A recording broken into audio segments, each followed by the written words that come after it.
Naglilinis po ako dito sa likod ng bakuran, mga kanayon. At ngayon ko lang po napansin, mayroon pala nagtatagong puso itong tanim kong saging. Susubukan ko naman po pa gawan ng paraan yung request ni Kanayong Gerard Merakap, low budget na pulutan, mga gulay-gulay na pwedeng mahanap sa loob ng bakuran. Kung pampulutan, dapat may lutong at saka kaunting alat. Bread flour, paminta, betchin, asin, turmeric powder, dagdag kulay.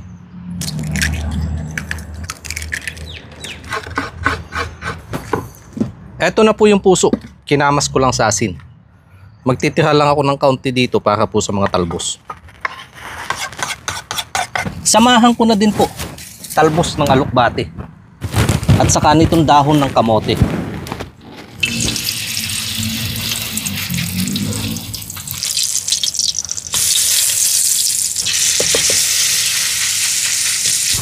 Mais, naiwan ko po noon. Pandagdag, pwede na ding ihawin. Dito naman po tayo sa talbos. Isasawsaw ko lang dito sa tira, tsaka sa bread flour.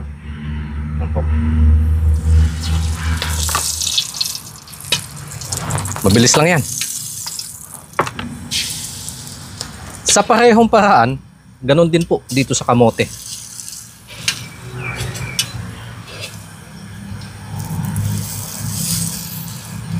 Eto humais, pwede na rin. Mas pasasarapin lang po natin dito sa usawan.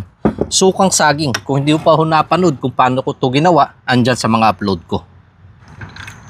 Papalatan ko lang po ng patis, paminta, giniling na bawang, sibuyas, saka sili. Asukal na pula. Eto na po yung mga naipong kong low budget pulutan na gulay-gulay. Sana po inyong magustuhan.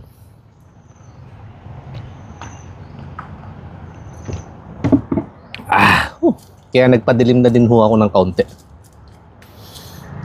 Kamote.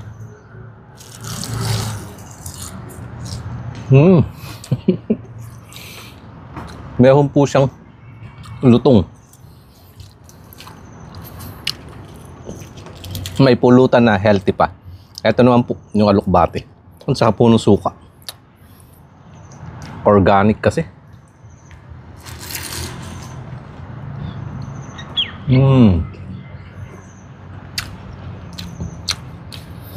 Panalo.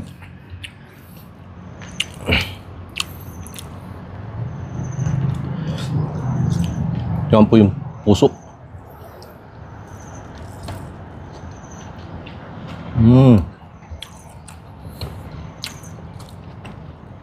Ito ho yung unang naluto.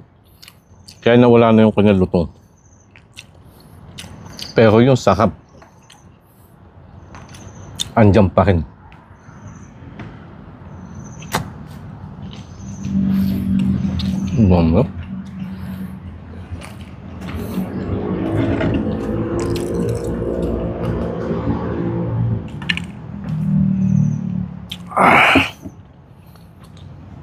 Kaya kung may mga gulay-gulay ka dyan at dumayo ang tropa, ibida mo to sa kanila. Healthy pulutan.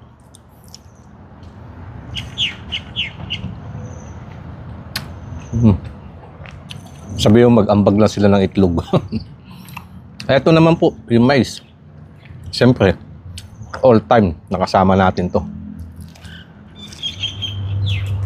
Sa probinsya, pag pupunta ho sa ilog, maliligo, nakikipitas ho sa tanim ng iba.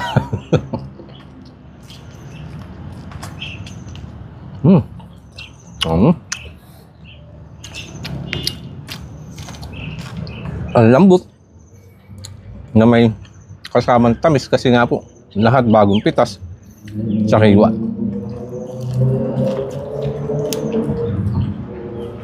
Nakakaos na naman ang pulutan sa isang gabi ng inuman.